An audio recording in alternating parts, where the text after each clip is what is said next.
treat ourselves a little bit unhealthily just by nature of the job. We can't really help it. And because of that, we have to take care of ourselves off duty so that we can actually function better. And they specialize in going around the country and using what they call first responders sleep recovery tactics. So we're going to bring them in here. Hey. Hey, How you good doing, morning, Sean? John. How are you? Great. How you doing? Doing really good. Good to see you this morning. Likewise. Yeah, glad you could come on. I'd love for you to kind of talk a little bit about what you guys do. I know that obviously sleep in the fire service and in first responders in general is probably something that's the hardest to come by. And I love what you guys are doing, and I want to help get your message out there. So if you could just maybe give us a little intro, tell us who you are and what you guys do. Yeah, absolutely. So, you already introduced me. My name's Sean Toomey. One of the co-founders of the First Responders Sleep Recovery Program, along with my wife, Jacqueline. I'm currently an active duty firefighter in Denver, Colorado.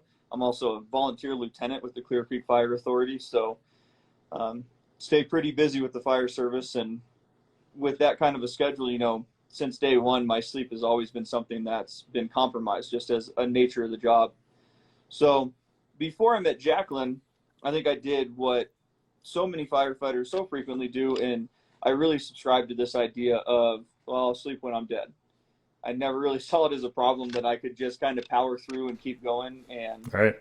really a big deal, if sleep got sacrificed.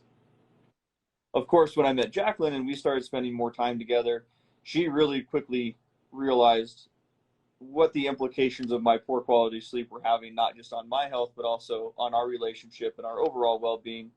So naturally, she went to work trying to solve that problem. And I think right away, she knew that telling me to slow down wasn't going to be the way to have that problem fixed. It just wasn't. It's not the way I'm wired. It's not the way that I work. At the time, I was on the third busiest engine company in the city. We were running about 5,000 calls a year. Most of them were at night. And I loved it. So she knew she wasn't going to just tell me slow down, get off the busy rig, because I wanted to do that. So she had to come up with something that would work kind of within the parameters of what I wanted to do with my career. So she told me, I got this sleep practice thing. I want you to try it, see if it helps you. So naturally, we were pretty new in our relationship. So with kind of an internal eye roll, I begrudgingly tried it out. I was still trying to win her over. So I was like, Fair enough. got it.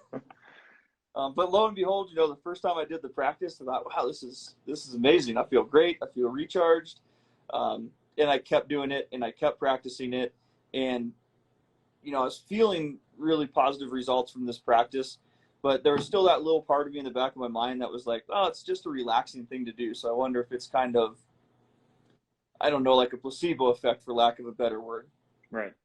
Well, then after a few months of doing this practice, what happened that was really the first of a couple of kind of game changers for this program for me was I went in for my annual physical, and without any other major lifestyle changes to what I was doing other than the sleep recovery practice, all of a sudden, all of my numbers essentially in my physical had improved dramatically. My cholesterol was way down. My testosterone was way up. My resting heart rate was down. My blood pressure was down. My VO2 max had improved. And this was shocking to me because since then I've made a lot more changes to be health conscious as a firefighter. But at the time, because this was all new to me, I was the picture of bad health for a firefighter. I was drinking 4 energy drinks a day. I was smoking cigars almost every day on shift. I wasn't doing the things to be getting better in my health. So to see that much of a change in a short period of months was remarkable. Yeah. And it's maintained or improved ever since then. This was 8 years ago now, and I've seen that consistently maintained now through there. So when that happened, that was cool. It was kind of eye-opening. I thought, like, man, this would be kind of a neat thing to share with firefighters. And I was kind of passively doing it. Just guys I worked with when I rode around the city, I'd introduce people to this practice and kind of try and get people to buy in. But it wasn't something we were pushing super aggressively. It was kind of this passive in the background thing that I thought was just neat to share. So in 2016 is when that all took a dramatic change for us. So in 2016, very unexpectedly and suddenly, I lost my first senior guy and one of my best friends on the job to suicide. Wow. And that that hit me like a ton of bricks. It almost sounds cliche. I've heard it so many times, but it's so true. Is when Mike took his life, no one saw it coming. And as a part of the grieving process, I think I really spent a lot of time asking, what did I miss? How did I not see that this was something that was going on, that he was in this really bad, dark place? And trying to figure out what caused it, because for the life of me, racking my brain, I could not come up with a logical explanation. We worked together. We spent a lot of time together socially. He seemed like he was doing good. He hadn't had any like major significant life changes at home. We hadn't had any particularly dramatic or devastating calls at work, or a long series of like moderately bad calls. Basically, he didn't check any of those boxes when it comes to mental health and resiliency that we kind of are starting to learn to look for. So I dug deeper in talking to people and thinking about my experiences with Mike. The thing that I kept coming back to was the guy had terrible sleep. For as long as I knew him, and then digging back further, for as long as anybody else knew him before Mike and I ever met, the guy never slept. Didn't really complain about it. He did the firefighter thing where, he'd come in from his days off and be like, hey, man, how was your 48? And he's like, it was fine. I couldn't sleep, but I was up last night at 2 a.m. working on the Mustang in the garage. So I just couldn't sleep. Firehouse was no different. I'd get up to use the restroom at 3 o'clock in the morning, and he'd be out in the bay taping tools or watching TV because he couldn't sleep, but he powered through. But since that kept coming up, I started looking into like, what's the role that sleep plays in our mental health and wellness and our mental resiliency. And the research that I stumbled into was staggering, where I realized that, even absent of all of these major external stressors and triggers that can lead to mental health unrest, if you take those completely out of the equation and you just chronically disrupt sleep for a long period of time, you're actually just as, if not more, susceptible to succumbing to suicidal ideation and act. And then from there, this whole program just exploded for us in our passion for it, because we moved on from that, and then we realized, wow, it's directly tied to suicide. And then we researched a little more and went, man, the sleep is directly tied to cardiovascular disease too. And holy cow, it's directly tied to our propensity for cancer and our propensity for metabolic disease. On all of a sudden, we realized, Jacqueline and I realized, you know what, like we could make the argument scientifically that sleep is the number one cause of firefighter mortality, because it's so intricately linked to all those disease processes. So we sat down at the house one night and started talking about it, and we went, this isn't something that would just be neat to share with first responders. This is a game changer. This is gonna prolong lives and save lives. Like, we have to commit to this 100%. And to my wife's credit, it was remarkable, for having no intention of ever being in the fire department wellness field and having a very successful career in the private sector. She quit everything she was doing that day, started from scratch, dove into the research 100%, and now it's what she does. She eats, sleeps, and breathes firefighter wellness, and she's awesome. Committed to doing this program and getting it to as many people as possible.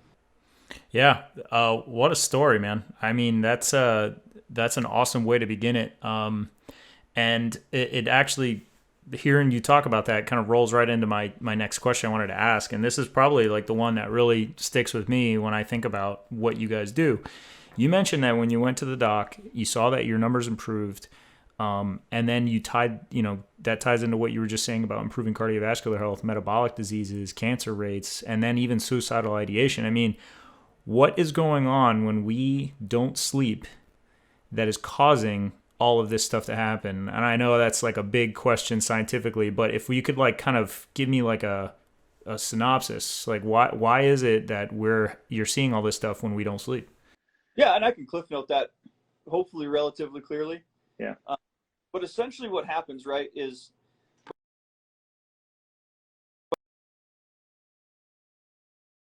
the sympathetic nervous system, or our fight or flight response.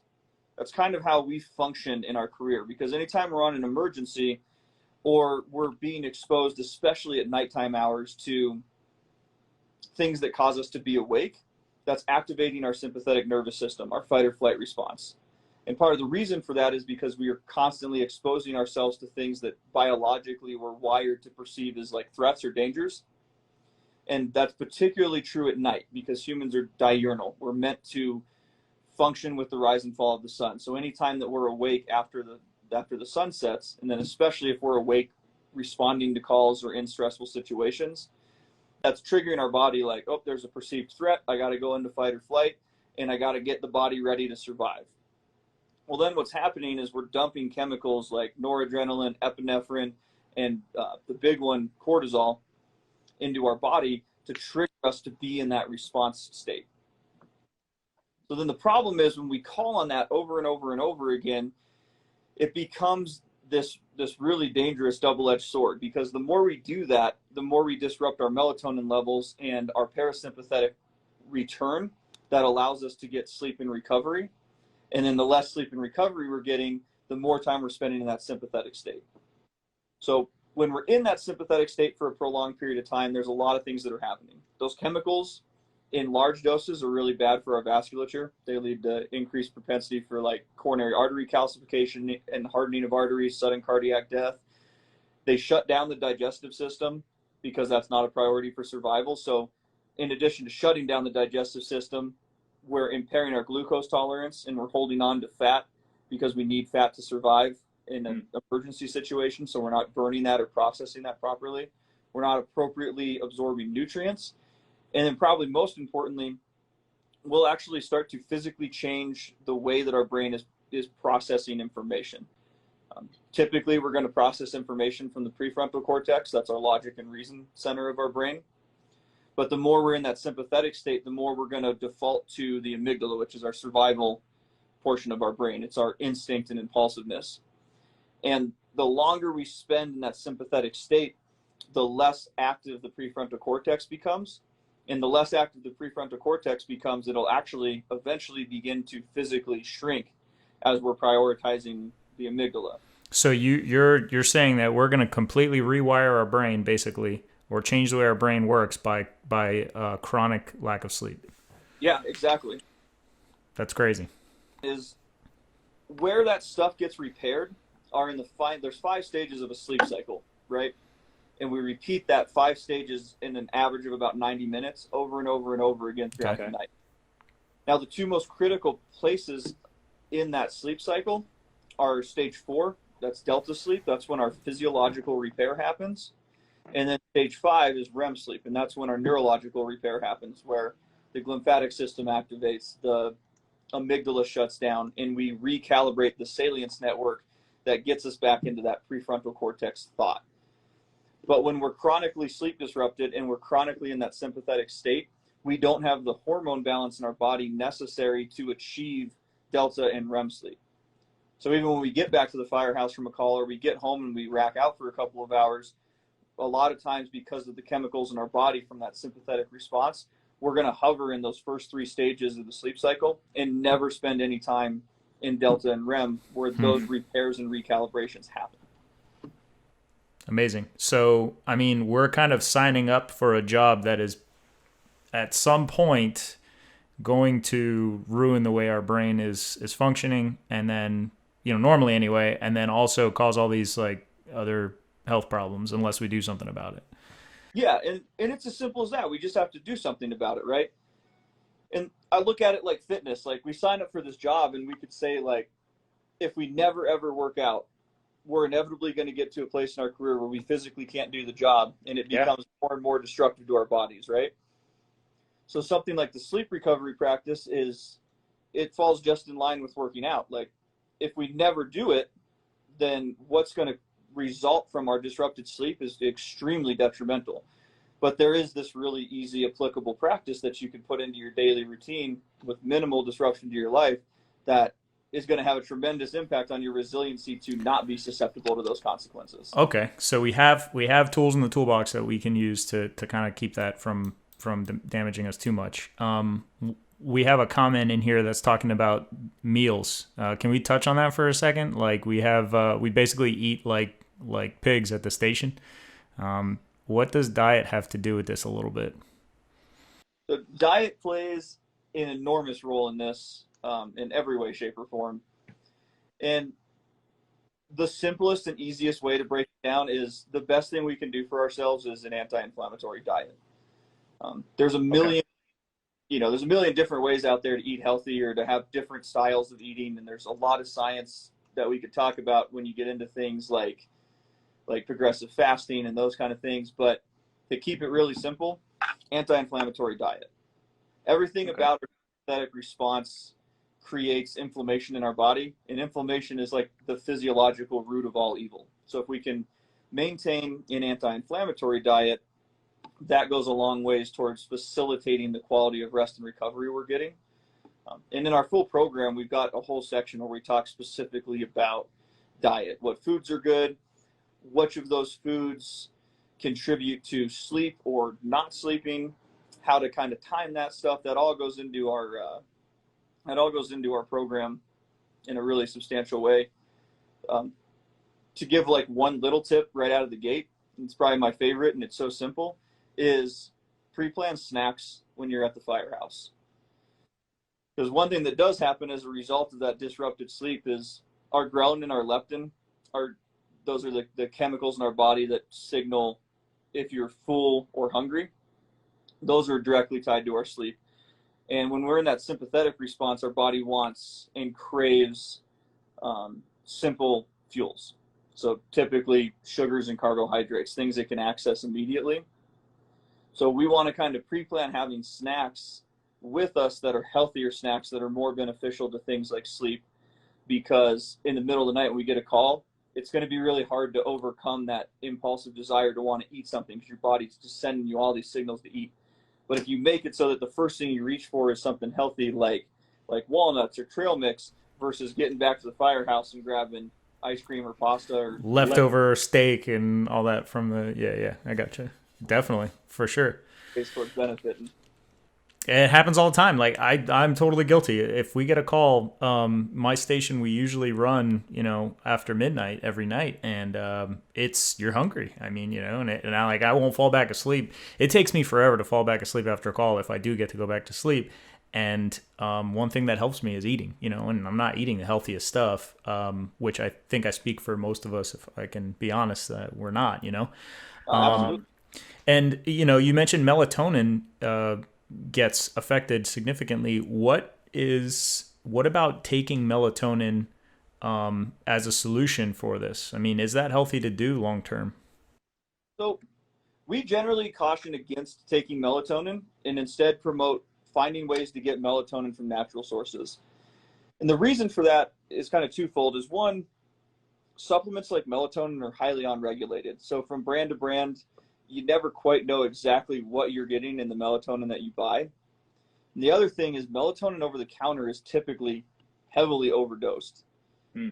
In general, the dose of melatonin that you want to facilitate good sleep is right around 2 milligrams. And most over the counter supplements are somewhere between 2 and 6 milligrams. So to be doing it properly, you'd have to get a good source melatonin, and you'd have to be cutting those pills in order to get the appropriate dose. Because if you take too much, it can actually become disruptive to your sleep, because kind of like other chemical balances in your body, everything wants this allostasis, this balance. So if you take too much melatonin, your body's going to kick some cortisol up to offset that melatonin, and you're going to end up right back at even. My favorite recommendation for like a good nighttime drink to get ready for sleep that's going to give you some melatonin is just a drink with powdered magnesium and tart cherry juice. Tart cherry juice. I was gonna say it. Yeah, absolutely. Tart cherry juice is awesome. It's a natural source of melatonin. When you pair that up with magnesium, it's really great because magnesium is like a super mineral. And it's also one of the fastest depleted minerals in our body. It's responsible for like over 300 enzymatic functions in the body, but it's really hard to get enough of it from food sources because we use it so quickly. But when it comes to sleep, it plays a huge role in progressive muscular relaxation. So you pair it melatonin where you get that muscular relaxation to physically relax, throw in a little bit of tart cherry juice that's going to give you some natural melatonin production, and it makes for a great sleep tonic without having to take over-the-counter like melatonin pills. Yeah, and I feel, and this is not to go into my brand, but I feel like this is why I got started, because the fire service is very much incentivizing, and not necessarily on purpose, but we're incentivizing people to take over-the-counter medication. And when we come up with a problem, whether it's blood pressure, whether it's mental health, in some things, whether it's our sleep. If you have a sleep issue, they're going to give you sleep medication. That stuff is significantly impairing of your on shift, response time and your clarity. And I don't think that that's necessarily the way to go. But a doc is not going to go. You're not going to go into a doctor's office and say I can't sleep. He's going to go try some tart cherry juice and have some magnesium. I don't think so. Like that's not going to happen. What are they going to do? They're going to give you Ambien, or Xanax. I have a lot of firefighters that I know on the job that are prescribed Xanax, and if I took Xanax without a prescription, I'd get fired because it's a controlled substance. But they're passing it out like this for sleep, and it's I find it completely backwards. So it's good to hear that, but it cracks me up when you say that, like, because we've talked about it a lot in the firehouse with what you do with CBD. Like, it's hilarious that things like CBD come up, and there's still a lot of people who kind of go like, "Ooh, I don't know, that could be sketchy." And we've got guys and gals in the firehouse that are taking prescription painkillers, prescription antidepressants, prescription anxiety medications, muscle relax. Not to mention, how many guys take things like ibuprofen and Advil like candy, handfuls a day. It's not benign. CBD, and it's this crazy conversation. It's like it could be so beneficial to get away from those significant medications that we're taking that have such huge implications. Yeah, definitely. And that kind of like brings me to my next point in culture and in changing people's minds. What do you think is, for what you do, what is the hardest challenge that you have trying to correct the firefighter sleep issues? I would say, honestly, the hardest challenge is getting them in the room. That's the biggest challenge for us. And I say that because there's a lot of people who are super excited to come to our program and attend it and put these practices into play. And that's fantastic. The other part is, though, the people who are willing to show up voluntarily and do it are the people who are already taking proactive steps towards their health and wellness. So they're real easy to kind of win over and get these programs implemented. Yeah. Where it's hard is oftentimes the people who need it the most are the people like I was early in my career, or my senior guy Mike was, who really don't see the problem. They've powered through for so long and they've got used to functioning on no sleep that they don't see the problem, so they're not seeking out this information. But the great thing is Jacqueline's incredible. She's put so much time into developing this program in a way that's tangible and makes sense to firefighters that if we just get them in the room, I've never seen her yet meet a firefighter that she hasn't won over. And oftentimes it's the firefighters in the room who we think are going to be the most resilient and kind of come in with this arms crossed, like, I'm mad that I got to be at this training today for a few hours. They're the ones who are, by the end of the class, coming up to us and talking to us privately and trying to get more information, or calling us on the phone 3 days later. So if we can just get them in the room, it makes all the difference in the world. Definitely. I can totally imagine that. And that's kind of the way with a lot of training in general, as I'm sure you can attest. But, when it's something new, I was told this when I got into the fire service 12 years ago, and I think it's still true today. It's probably going to be true decades from now. Firefighters hate two things. We hate change, and we hate the way things are. You know what I mean? So, like, it's very difficult to try to bring that new view to a bunch of people. But I'm really glad to see you guys are doing it. So, aside from, trying to do proper diet and maybe, obviously you have a whole course on your tactics. What are some things, if you could say a couple, what are some good tactics to promote good sleep? And more importantly, I think, what should we avoid? That's like, the top factor and probably the most negative thing we're doing at home. Sure. Well, obviously, first and foremost, like, the best thing you can do is, if you get in touch with us, is start implementing using the sleep recovery practice every day. It's a 20-minute practice. Some of our more advanced ones, I think the longest one we have is 50 minutes, but most of them are right around 20 minutes. It's a real easy thing to implement into your daily routine, and that will make by far the most substantial difference in the world. If you're not ready to go there and do that and look into the sleep recovery practice itself, then the biggest piece of advice I get is understand that light has everything to do with the quality of sleep that we get. I mentioned earlier we're diurnal. We're meant to function with the rise and fall of the sun. So find ways to mimic your environment, especially at the firehouse, in a way that kind of works within the rise and fall of the sun. Yeah. So by that basically is get away from blue light exposure at night. Blue light is the ultimate enemy to sleep. It's in everything, right? It's in our phones, our computers, our televisions, fluorescent lighting. They're all sources of blue light. And when we're getting exposure to blue light at night, it's triggering the cells in our eyes to communicate with the suprachiasmatic nucleus to tell our body it's daytime, I need to be awake. And your body is dumping wake-up hormones. It's dumping things like cortisol into your system, and it's completely shutting down your melatonin. Wow. So the thing that's interesting about this is that won't necessarily affect your sleep latency or the time that it takes you to fall asleep. A lot of people can be loaded with cortisol, totally exposed to blue light, hit the bed and rack right out. But what it will do is it'll completely take away your ability to spend any time in delta sleep or REM sleep. So you will get no physiological or cognitive repair, even if you sleep for 8 hours when you're exposed to that much blue light. So, we can't tell people, or we can, but it's not realistic to tell people, like, don't do anything with electronics at night. People have their routines. They want to keep those routines. I totally get that. So first step for me was I invested in a pair of very cheap blue blocker glasses. I was going to ask you about those. Cool. Yep. All right. And that's what I do, because like I value crew time and traditions in the firehouse, right? So I wasn't going to give up like 8 o'clock at night, like going in the day room and watching a movie with my crew if we were going to throw a movie on. I didn't want to be that guy that's like, oh no, I can't go watch a movie with you guys. Like, it's bad for my sleep. But what I can do is throw a pair of blue blocker glasses on. Mine are clear lenses, so they don't even look particularly funny. Throw those on, I can go watch the movie, but I'm cutting the amount of blue light exposure I'm getting. I make strong efforts to take down most of the firehouse lights at night so we have a relatively dark environment. And then we have drop lights that turn on when we get a call, and we've replaced all of our drop lights with red light bulbs. Same, yep. So, red light is the least impactful to your sleep and your hormone levels, so just that. A simple switch to red light at night and blue blocker glasses when you're running calls or when you're using electronics at night makes all the difference in the world in keeping your melatonin levels up and your cortisol levels down at night when you're supposed to be sleeping.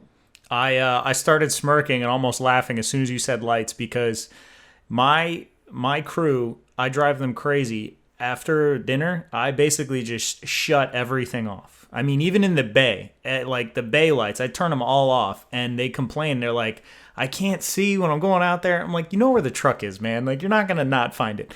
And really, when we're coming back to the station and we have those fluorescent lights, I mean, you could see that thing from space. And I'm like, guys, I'm telling you, this kills me at night.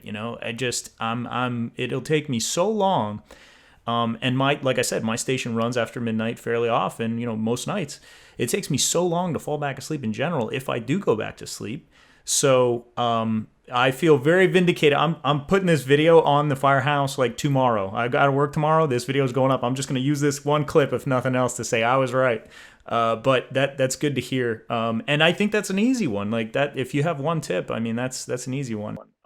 And red light, so people like, because like our bay's like that, right? It's all when we open the bay doors and we come back from a call, like all the lights kick on. Or for us, it's half the lights because it's only half of them that are tied to our vocal alarm system. And it was so cheap and easy to go out and just get red light covers that went over the fluorescent lights. So like the lights still kick on, not stopping that, but at least it's red light. You can still see, you can still check the mat board. Like, it's not super disruptive, but man, does it make a huge difference when it comes to your sleep quality versus just straight up making it daytime in the middle. Right. Kind of off on topic, but a question just popped up in my head. What does the level of sound, like, I know they were doing those escalating tones where it would start off quieter and get louder. Do you know of any research on that, about how that's doing with us? Absolutely. And if people listening, or if you want to learn more about this, we actually have an article about it on Leatherhead Mafia called Sound Off, Why Firehouses Should Use No Tones. But the gist of it is, like, tone systems are up there as like one of the worst things that we can do. In our survival instincts, what happens is, like, our audible triggers are some of the most powerful in triggering that something is wrong. And it's something that hasn't really changed through evolution. Our brain defaults to audible triggers first and then visual triggers next. Oh, wow. So when we're using startling or loud tone systems, that kickstarts that sympathetic response, that fight or flight response, that much faster and that much more aggressively, and is super disruptive because it's always going to be associated with some sort of a threat when it's nighttime and we're supposed to be asleep. That article actually came about with my department because for the longest time, my department didn't use tones for anything but working structure fires. So any other call, it was just the lights came on, there was a brief pause after the lights came on, and then they verbally dispatched the call we were going on. Right. The only time that changed is if we had a confirmed group that we were going on, and then we would get a long ring, map page, and then the dispatch for the group. So all of a sudden, a couple of years ago, somebody decided, like, nah, we're going to tone out everything. We're going to have all these different tones, and tones for medicals, tones for non-emergent calls, tones for truck calls. And it was driving guys nuts because we're so accustomed to not having these audible stimuli at night. And now everything's getting a tone. And even worse for us, we're so used to thinking a tone means a structure fire. Now it's every call we're getting that. That's what I was thinking. Going on a fire. So thankfully, Jacqueline wrote that article, did some research, looked into it, and that article made its way up to our command staff, and they reversed that decision, and we went back to lights and verbal dispatch only, and completely got rid of the tones except for structure fires. Good on them for kind of going back to it, because I mean, I was just thinking to myself, I'm like, if you're associating that noise with working structure fire, I was saying this the other day, I'm like, hey, why is it that this same tone that says there are people trapped in a burning building is the same tone for like a public assist, like somebody needs help up off the ground, and that's a non-emergency call for us. We don't go lights and sirens to that, and I'm like, that to me is crazy, because when that goes off, I mean, half of your response in your brain is thinking, is this the worst call I'm ever going to have? Or am I just going to help Mrs. Smith up off the ground? I think that's a little bit crazy, but we actually tried to reverse the escalating tones. And our department did change them. They made them quieter to get louder. They're all about they're all about trying to improve health and safety. Thank God I work in a department like that. But they're always looking for other things. So that would be something that's pretty interesting. The no tone. A lot of people don't want to be first. They just want to see what somebody else is doing, and because the first one who sticks their neck out is usually the person who catches the most heat. So like, I think it's one of those things. So good on them. And like, is there a lot of pushback from agencies or departments when you try to talk about sleep recovery tactics, or is it something that people are generally interested in? I'd say we have had almost no pushback when this program comes Great. up. It's been super well received, especially from the administrative level. I think that's large in part is because we made great strides in developing this program to make sure that it was a bottom-down approach. In other words, something I always complained about with like some of my department's wellness initiatives is we would have somebody come in, they would talk to us for 4.5 hours about all of the ways that we're going to die more uniquely and efficiently than the general population, and then they toss a few things we could fix, but they were things that had to be fixed at the administrative level, and they would require policy rewrites and millions of dollars of investments. And the firefighters on the streets sitting in this class are going, great, I have no control over any of that. So when we developed this program, we wanted it to be something that could scale up rather than scale down. So everybody who comes to our class, they're individually responsible for taking these tools and putting them into place and getting as involved as they want with it. But then as people buy in, it's really easy to just progressively continue that from the individual to the crew to the firehouse to the district to ultimately the whole department. But it starts with I love that. That's awesome. I want to say something real quick. My captain just jumped on, and hey, Captain Batista, just so you know, we got to turn off all the lights in the station after chow time. That's what Sean just said. So we'll be talking about this tomorrow, just so you know. So what have you researched about CBD and sleep, and where could this, or where does this? I know you guys wrote an article about this, and I was really curious because I'm a research nut on this too, and I love reading about CBD with sleep and CBD in general. But where do you think that this fits in with your sleep recovery program? It's interesting because the research, because it's so newly legalized, the research is still really in its infancy. Yep. And we're still trying to figure out what is the role that CBD is going to play when it comes to sleep.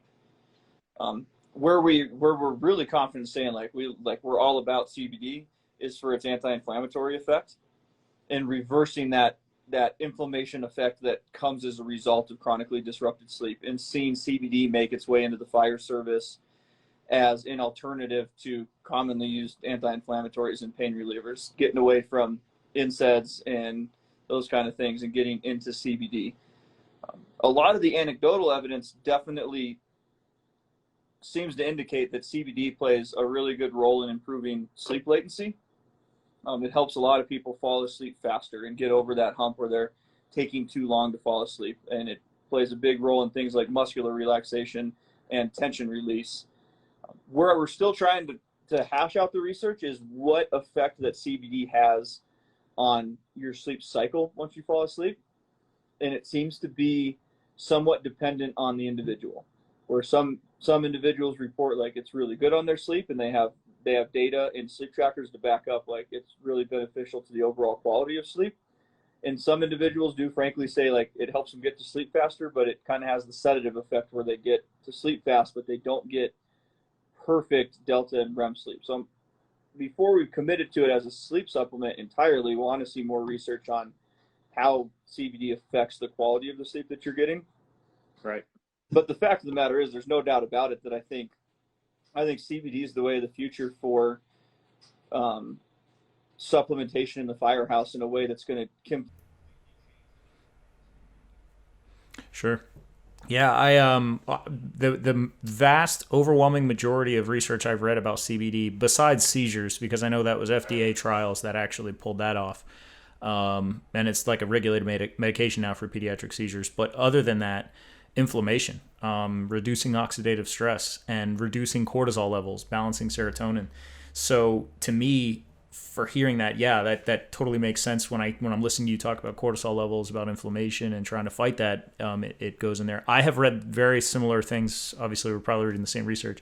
The sleep cycles, there's like an 80%. It was like a 70 or 80% improvement of sleep in general with sleep cycles, but it's not like 100% where they're finding out how that's helping in REM and things like that. So I always find it interesting, listening to how people are affected by it, and then trying to pair that up with the research too. Are you familiar with any fire departments openly using CBD around the country? I would say fire departments by policy, no, but firefighters, absolutely. That's what I'm finding. Yeah.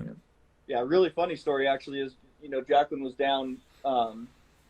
This was a little while ago. Jacqueline was down doing a follow-up visit with a crew that we had delivered the program to, and the question about CBD came up. And of course, we have to start with our general kind of CYA disclosure, like, look, we're not telling you can do this. Like, it's all up to your department policy, and kind of the boilerplate stuff that everybody has to roll their eyes at a little. And as Jacqueline's saying it, the engineer gets up and he walks out of the room, and he comes back and he's got like a CBD muscle rub and a CBD digestible supplement. And he sets it on the table, and he's talking about what a benefit it's been for him, how huge it's been for him. He's like, they can write me up if they want. He's like, I know it's THC free, and I know I'm not going to test positive for it, and I don't care what they say. Like, this stuff is amazing. I can't swear by it enough.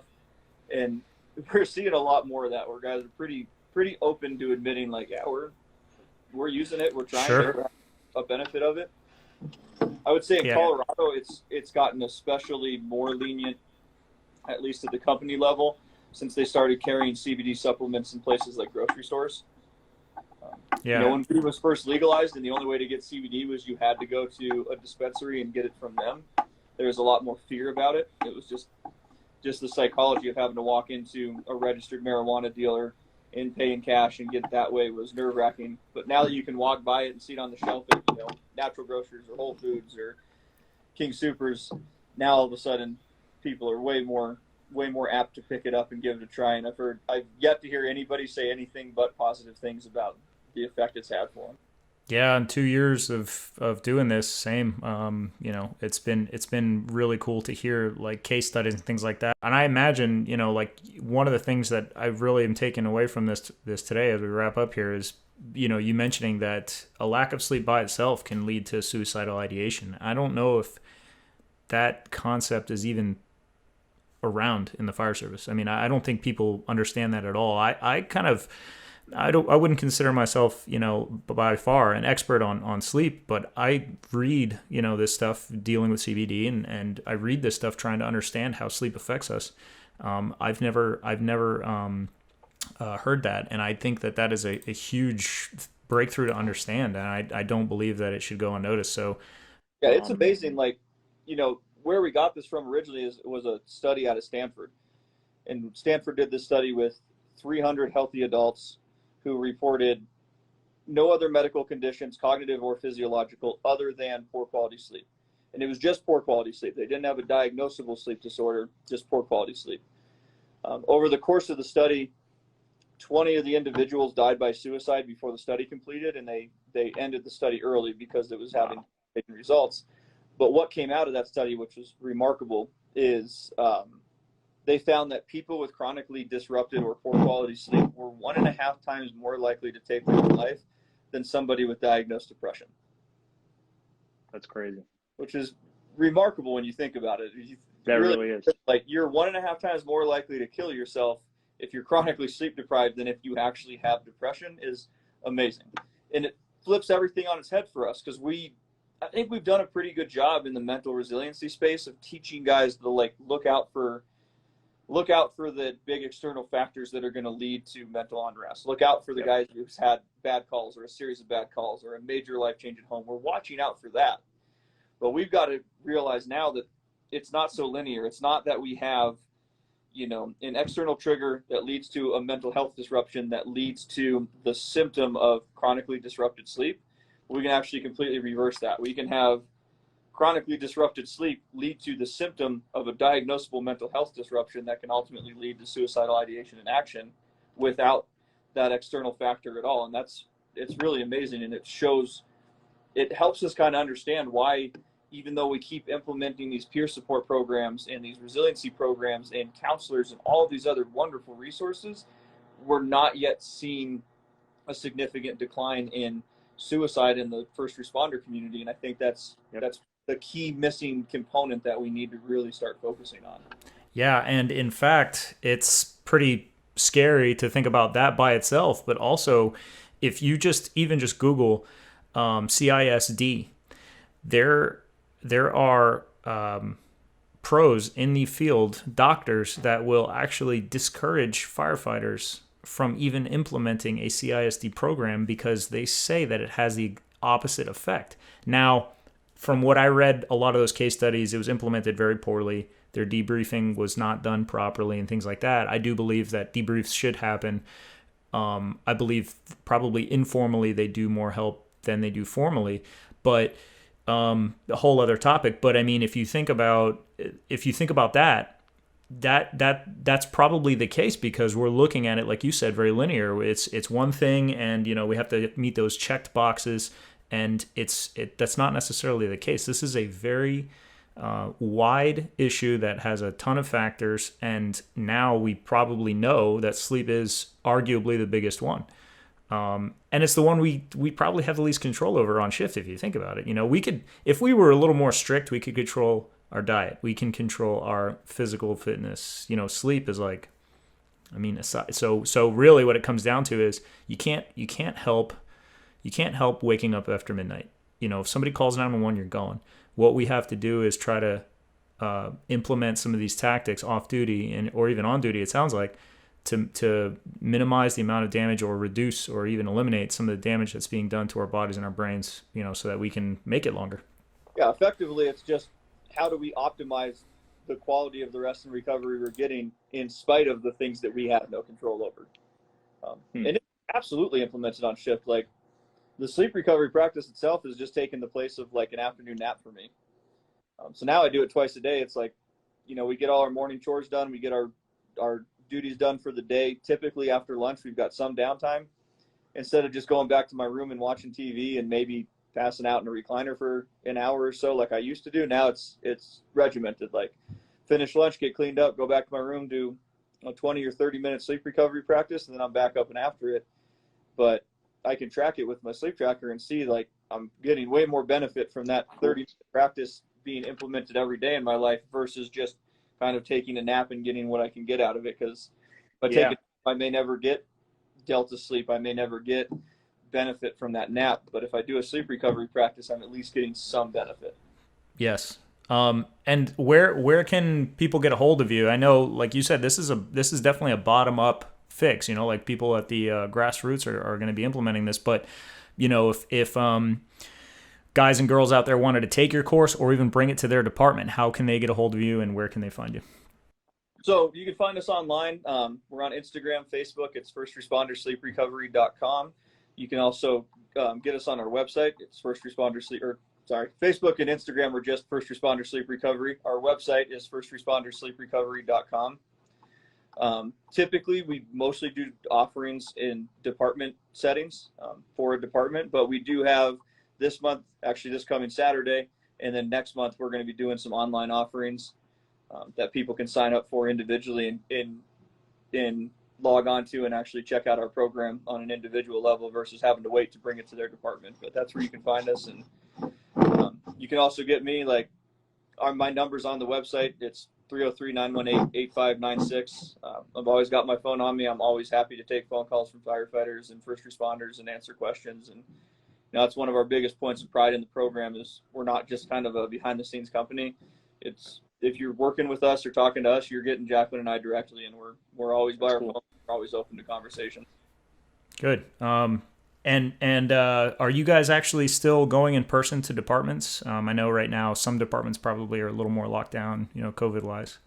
Yeah, we are. We're just working within whatever the limitations are of the departments that are reaching out to us, but we are absolutely still going out and doing trainings.